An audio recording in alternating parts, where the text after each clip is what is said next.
प्रश्नोत्तरी। गुरुवर नमोस्तु। जिन प्रतिमाओं के ऊपर फूल चढ़ा होता है या पैरों में चंदन लगा होता है, तो क्या उस प्रतिमा को हम नमस्कार कर सकते हैं? तुम मक्के के छत्ते को छेड़ दिया तुम। बहुत मुझे गर्व है कि बूंदी में कितने भी मतभेद क्यों ना हो, लेकिन पूजन की थाली हर मंदिर की एक है।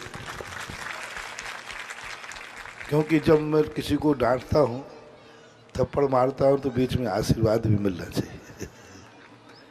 मैंने पता किया कि बूंदी के किसी भी मंदिर में पूजन की थाली भिन्न नहीं है, और अभिषेक के लोटा में भी सभी है ना, सभी मंदिरों में जलाभिषेक, सभी मंदिरों में शुद्ध पूजा होती है। ये बीमारी बूंदी में नहीं है। भगवान करे बूंदी में ये बीमारी कभी आवे नहीं। हाँ, पूरी, हाँ समझ रहा हूँ, पूरी समाज को यह बहुत बड़ा आशीर्वाद है। इस बीमारी को कम से कम तुम कितनी टूट फूट जाना, अभी तक मुझे जहाँ आचार से विहार करते हैं वहाँ भी मतभेद तो होते हैं, लेकिन वहाँ पूरे प्रांत की थाली पूजन की एक है। बूंदी का ये सबसे बड़ा, राजस्थान में ये बहुत कठिन है। राजस्थान में पूजन की थाली और अभिषेक के लोटे में बहुत भिन्नता पाई जाती है, लेकिन बूंदी इतना विकसित होकर के भी पूजन की थाली और अभिषेक का लोटा एक है। पहले तो ये धन्यवाद। दूसरा, क्योंकि एक परंपरा में ऐसा आया, आगम में तो कहीं है नहीं, भगवान के ऊपर पुष्पादिक आदि चढ़ाना, केसर आदि लगाना, चढ़ाना और लगाने में बहुत अंतर है। आजकल तो टिपकी लगाई जाती है, चढ़ाई नहीं जाती। चंदनम निरुपामती स्वाहा कहना अलग चीज है। किसी व्यक्ति ने फूल चढ़ाए, पैरों में चढ़ा दिए, कोई बात। किसी ने केसर चढ़ाई, चढ़ा दी, तो फिर अकेले दो ही चीजें क्यों चढ़ाते हो? आठों तरफ चढ़ाओ। लोग कहते हैं मन भगवान के चरणों में चढ़ाना चाहिए। मैं मानता हूँ, शास्त्रों में लिखा है, अर्घ्य भी लिखा है, मैं चरणों में अर्घ्य चढ़ाता हूँ। तो पूरा अर्घ्य भी भगवान के चरणों में चढ़ाओ ना, दीपक भी चढ़ाओ, फल भी चढ़ाओ, सभी चढ़ाओ। भगवान के चरणों में चढ़ाने का लिखा है, पूरे शास्त्रों में लिखा है। तो फिर आठों द्रव्य क्यों भगवान के चरणों में नहीं चढ़ाते? अकेले दो ही द्रव्य क्यों चढ़ाते हो? और दूसरी बात, चढ़ाने के बाद सारी निर्माल पूजा के बाद हटा दी जाती है, तो पूजा के बाद वो चीजें क्यों नहीं हटाई जाती? किसी भी पंथ में हो, मैं उसका बात नहीं कर रहा हूं, हटाई क्यों नहीं जाती? दूसरी बात, पूजा के समय चढ़ाना अलग चीज है, और टिपकी और फूल तो अलग से रखे जाते हैं। चढ़ाने में अंतर आ गया ना, लिया हाथ में चढ़ा दिया, नीचे भी गिर गए, ऊपर भी गिर गए, वहां चढ़ाए नहीं जाते, रखे जाते हैं। तो मुझे तो किसी भी आगम में, चाहे 13 पंथी हो चाहे 20 पंथी हो, टिपकी लगाना, फुर्स पर रखना, ये तो किसी भी जैन आगम में वर्णन नहीं है। यदि इसका कहीं वर्णन है तो श्वेतांबर संप्रदाय में जरूर है। श्वेतांबर संप्रदाय में चूंकि वे मूर्ति को परिग्रही मानते हैं, इसलिए वो फूल रखते हैं और टिपकी लगाते हैं। लेकिन दिगंबर परंपरा में तो रखना और लगाना नहीं, चढ़ाना तो फिर भी संभव है। लेकिन चढ़ाने की विधि यही है कि चढ़ाया, नीचे गिर गया, मान हटा दीजिए, और अन्यथा फिर आठों द्रव्य चढ़ाओ, लिखा है भगवान को, चरणों में अर्घ लेके आया हो। तो फिर महाराज इसका अर्थ क्या है? आपके अपने बेटे से कहा, बेटा जाओ महाराज के चरणों में बैठो, यहाँ क्या घूम रहा है? तो बेटा आज्ञाकारी था आपका, तो वो चल के आया, स्टेज पे चढ़ा और यहाँ महाराज बैठ गया। बोले बेटा क्या कर रहा है? बोले पापा ने कहा महाराज के चरणों में बैठ। अब वो आके महाराज के चरणों में बैठेगा, गलत नहीं कर रहा है वो। बोलो ये भाषा तुम लोग बोलते हो कि नहीं? बोलते हैं। बोलो ना। हाँ बोलते महाराज, बोलते। महाराज के चरणों में बैठ, भगवान के चरणों में बैठ। तो इसका अर्थ है नहीं कि भगवान के चरणों के ऊपर बैठो, निकट अर्थ में भी सप्तमी भक्ति का प्रयोग किया जाता है। महाराज के चरणों में बैठने का अर्थ है महाराज के निकट बैठो। भगवान के चरणों में बैठने का अर्थ है भगवान के निकट बैठो, ये नहीं कि भगवान के चरणों में बैठो। तो जब शास्त्रों में ये लिखा है कि भगवान के चरणों में चढ़ना चाहिए, तो शास्त्रों में ये भी लिखा है भगवान के चरणों में बैठना चाहिए, तो बैठो फिर। तो ये सारी बातों को बहुत दूरदृष्टि से सोचना पड़ेंगे। हालांकि जो जहां है वो वहां से सुधरने वाला नहीं है। इन बातों को मैं ज़्यादा प्रश्न सवाल देता नहीं। आपने प्रश्न किया तो मेरा कर्तव्य है कि मैं आगम की बात से सारी दुनिया को अवगत कराएं। तो मैंने सब तरफ से बता दिया, चढ़ाना अलग चीज है और लगाना और रखना। गुरुवर नमोस्तु। पार्श्वनाथ स्तोत्र क्यों प्रसिद्ध है? कि पारसनाथ स्तोत्र क्यों प्रसिद्ध है? पारसनाथ और पार्श्वनाथ स्तोत्र में बहुत अंतर है। पारसनाथ अपने आप में स्वयं है, वो स्तोत्र से बंधे हुए नहीं है, लेकिन उनके ऊपर जो स्तोत्र लिखा गया, इस स्तोत्र की प्रसिद्धि होती है लेखक के द्वारा नियुक्त किए हुए बीजाक्षरों से। तो उसके अंदर जो बीजाक्षर स्थित किए गए हैं, उन बीजाक्षरों के साथ कोई तालमेल नहीं बैठता। और भक्तांबर में जो बीजाक्षर निश्चित किए गए हैं, वो जिस श्लोक में जो अर्थ निहित है उसी अर्थ वाले बीजाक्षर निश्चित किए गए। मैंने भी इसको, क्योंकि भक्ता कल्याण मंदिर स्तोत्र 100 साल पुराना है, भक्तांबर 7वीं शताब्दी का है, कल्याण मंदिर स्तोत्र 6ठी शताब्दी का है, लेकिन उसका बीजाक्षरों का प्रभाव पड़ता है। जैसे तुमने देखा बहुत सारी ढालें लिखी गई, लेकिन दौलत राम जी का प्रसिद्ध हुआ, तो इसकी प्रसिद्धि में भी उनके बीजाक्षरों का कारण है। भक्तांबर के अंदर हर श्लोक में वो बीजाक्षर निहित हैं, जब तुम पढ़ते हो तो वो बीजाक्षर अपना काम शुरू कर देते हैं और तुम्हारे विपदाएं दूर होना शुरू हो जाती है और उपलब्धि हो जाती है। इसलिए भक्तांबर स्तोत्र ने अपना स्थान प्राप्त किया। उस मानतुंग आचार्य की विशेष साधना के बल पर उन्होंने एक एक श्लोक के अंदर ऐसे ऐसे बीजाक्षर रखे जिन बीजाक्षरों का आपके भावों से मेल खाता है, इसलिए उसकी प्रसिद्धि का मूल कारण है। गुरुवर नमोस्तु। व्यवहार में सम्यक दर्शन का कैसे पालन करें? सम्यक दर्शन व्यवहार निश्चय दोनों सम्यक दर्शन मोक्ष मार्ग है। व्यवहार का सम्यक दर्शन दो प्रकार का होता है। एक व्यवहारिक सम्यक दर्शन होता है क्रियात्मक चरणानुग का, और व्यवहारिक सम्यक दर्शन होता है उपसम क्षयोपसम छायक, ये भी व्यवहार सम्यक दर्शन है। निश्चय सम्यक दर्शन ना क्षयोपसम होता है ना छायक होता है, वो आत्मा के अनुभव से काम लगता है। तो ये दोनों प्रकार के व्यवहार के सम्यक दर्शन अनिवार्य ही हैं। यदि व्यवहार सम्यक दर्शन नहीं है तो निश्चय हो ही नहीं सकता। बिना सीढ़ी के मंजिल कैसे है? व्यवहार सम्यक दर्शन रास्ता है, निश्चय मंजिल है। क्या रास्ते के बिना भी मंजिल मिलती है? क्या जीने के बिना भी मंजिल है?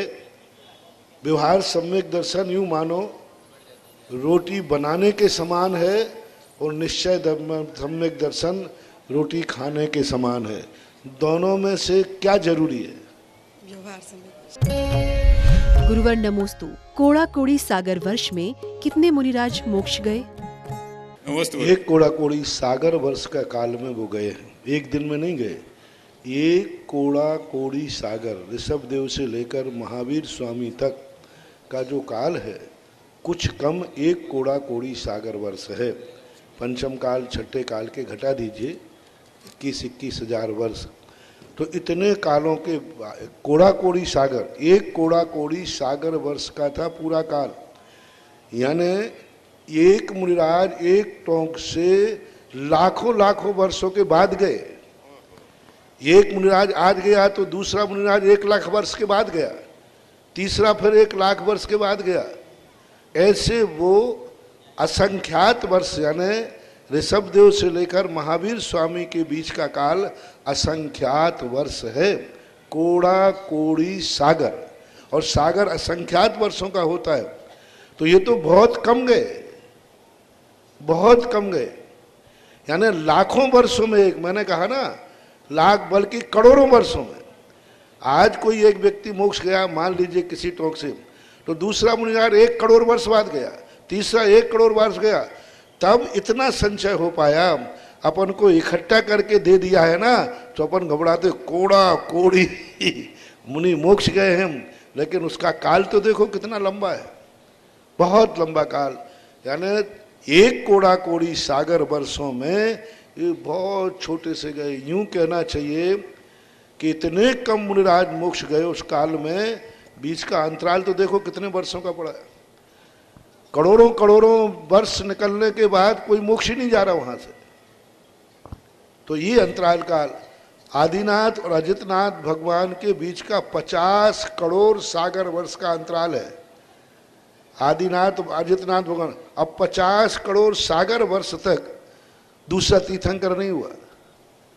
तो ये काल मानना चाहिए। सभी टोकों से ये जो मुनिराज मोक्ष पधारे हैं इनका बहुत कम मोक्ष गए। असंख्यात जब मोक्ष जाते तब समझता कि हर दिन एक गया, लेकिन ये बहुत बड़ा गुरुवर नमोस्तु। तीर्थ रक्षक बने बच्चों का कर्तव्य क्या है? उनका कर्तव्य यही है कि जो तीर्थ रक्षक बने कम से कम वो अपने जन्मदिन पर बूंदी में रहें तो एक श्रीफल चढ़ाकर आशीर्वाद ले आवे। जिनकी शादी हो गई वो शादी की सालगिरह पर अपना आशीर्वाद ले ले। जब भी घर में कोई मांगलिक कार्यक्रम हो तो एक श्रीफल आदि शीलोदय तीर्थ क्षेत्र बाबा को चढ़ा दे। संभव हो जो दूर रहते हैं वे कम से कम वहीं से आपके घर में मांगलिक कार्यक्रम हो तो उन भगवान की मूर्ति को आप स्मरण मात्र कर लें कि जिस तीर्थ क्षेत्र का मैं रक्षक बना हूँ उसके जो मूल नायक हैं उनको वहीं बैठे बैठे नमस्कार कर ले। कुल मिलाकर के वहाँ की जो शक्तियाँ हैं उनको कम से कम सुबह शाम उठते ही स्मरण करें। Good better best. प्रतिदिन सुबह उठते ही सबसे पहले उन तीर्थ क्षेत्र की वंदना कर लें मन से, उनको स्मरण कर लें मन से मूल नायक को। सोने के बाद पहले उनको स्मरण करके सोएं। गाड़ी में बैठते हो उनको स्मरण करके गाड़ी में बैठें। घर में कोई बीमार हो गया हो उनका स्मरण करके उसको दवाई आदि देवे। यानी उनका वो तुम्हारे एक इष्ट देव हो गए और उन इष्ट देव का स्मरण जब चाहे तुम कर सकते हो। पवित्रा पवित्रो व सुतो दुस्तो भी वा, कभी भी कर सकते हो। और विशेष अनुष्ठानों पर यदि जाना बनता है तो अति उत्तम है। और जो अभी व्यवस्था यहाँ भी बन जाएगी, जो तीर्थ रक्षक बने हैं इनको उस दिन उस तीर्थ पर उनके नाम की शांति धारा भी होगी। आमा में, ज्ञानोदय में और सब जगह जो चलते हैं ना, जिस दिन मान लीजिए आज आपका तीर्थ रक्षक है तो उन तीर्थ रक्षक वाले की उस दिन वहाँ शांति धारा होगी, चाहे आप पहुँचे या ना पहुँचे। यदि अच्छा है आप पहुँच जाते हैं तो अपने हाथ से शांति धारा कीजिए, नहीं पहुँचते हैं तो कम से कम जहाँ आप रहते हैं वहीं से स्मरण करिए कि हे प्रभु मैं अपनी सांसारिक उलझनों से यहाँ तक नहीं आ पा रहा हूँ, लेकिन आज मेरी शांति धारा हो रही है, मुझे आप आशीर्वाद प्रदान करें। तो इस तीर्थ रक्षक से एक टिकट में 2-2 मजे हैं। तीर्थ की तो रक्षा हो ही रही है, साथ में एक दिन साल भर में आपको उन प्रभु की शांति धारा करने का भी मौका मिलेगा। सबसे बड़ा लाभ तो शांति धारा का है कि उस दिन आप वैसे कभी शांति धारा ना भी करें, मान लीजिए कोई काम आ जाए, लेकिन ये तो आपने जीवन भर नहीं, आपके मरण के बाद भी आपकी शांति धारा चलती रहेगी, क्योंकि तीर्थ रक्षक तो आजीवन होता है। आजीवन क्या, जब तक तीर्थ है। आप यहाँ से मरण भी करके स्वर्ग आदिक में पहुँच जाएंगे तब भी आपका यहाँ का पुण्य का कमीशन वहाँ बैंक में जमा होगा, क्योंकि यहाँ तो शांति धारा चल रही है आपके नाम की। आप भली चले गए, यानी पीढ़ी दर पीढ़ी के लोग आपकी शांति धारा का लाभ लेंगे। सबसे बड़ी उपलब्धि है। तो आप ऐसा करना चाहिए कि जिन क्षेत्र का रक्षक बने हैं उसके प्रति अपनी आस्था और श्रद्धा भी बनाना चाहिए। नमोस्तु भारत। गुरुवर नमोस्तु। ग्रामीण क्षेत्र से लोग शहर की तरफ पलायन कर रहे हैं। ऐसे में ग्रामीण क्षेत्र के मंदिरों की धरोहर को कैसे बचाया जा सकता है? गति परिवर्तनशील होती है। आप लोगों को जो एजुकेशन, मेडिसिन और आर्थिक महत्वाकांक्षाएं जो आपकी बढ़ गई हैं, इस कारण से आप गांव छोड़कर शहर की तरफ आ रहे हैं। श्रद्धा के स्थान सुविधा ने ले लिया है। श्रद्धा का स्थान सुविधा ने ले लिया है। श्रद्धा गौण हो गई और सुविधा मुख्य हो गई। आजकल तुम लोग ये नहीं देखते हो कि हमारे पूर्वजों का मंदिर है या स्थान है, तुम सुविधा देखते हो। तो अब ये तो परिवर्तनशील युग है। आप अपने बाप दादों की हवेलियाँ भी छोड़ के आ जाते हो। तो मंदिर के दो तरीके होते हैं। जो लोग वहाँ से छोड़ के आते हैं, पहली बार तो वहाँ इस ढंग की व्यवस्था करके आवे कि कोई ना कोई वहाँ भगवान की सेवा पूजा कर सके। क्योंकि परिवर्तन के साथ साथ कई गांव उजड़ गए थे, आज पुनः बस गए। वहाँ से रोड निकल जाता है, हाईवे निकल जाता है।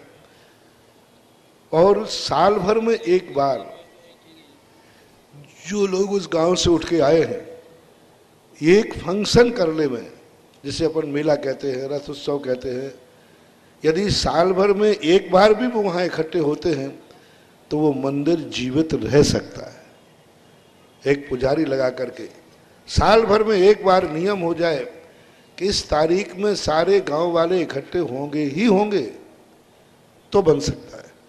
तीसरा उसका उपाय यही है कि तुम उठ गए हो तो भगवान को भी उठा लो। जैसे कि पहले बूंदी वालों ने किया, सीलोर में जैसे समाज उठ गई, मंदिर संकट में आ गए, तो वहाँ के भगवान उठा करके बूंदी में ले आए। आज मैंने दर्शन किया। यदि वहीं रहते तो हो सकता था, ये तो सिद्ध हो गया कि जिस प्रकार के दोनों मंदिर थे, इन दोनों मंदिरों की तो ये मूर्तियां नहीं है। इन दोनों मंदिरों की तो ये मूर्तियां नहीं है, क्योंकि ना तो इस नाप की वहाँ कोई वेदी बंदी थी, ना कुछ है। और भी मंदिर सिलोर में थे जो मंदिर खंडर हो गए और उनकी मूर्तियां यहाँ उठा करके लाए। क्योंकि छोटा मंदिर, बड़े मंदिर, सब में और भी मंदिर रहे हैं वहाँ पर जब इतनी बड़ी समाज थी। तो जो इन्होंने किया, आप भगवान को उठा के लाइए। तुम नहीं उठाओगे तो चोर उठाएंगे, उठाएंगे तो सही कोई ना कोई। अच्छा है कि अपन उठा के लाओ, और जहाँ तक बने पूरी ताकत लगा करके उसको जीवित करने का भाव करो। मैंने इतना तक कह दिया, साल में एक बार भी यदि तुम वहाँ अपनी अटेंडेंस देते हो तो मंदिर जीवित रख सकते हो, जीवित रखना चाहिए। नमस्ते महाराज।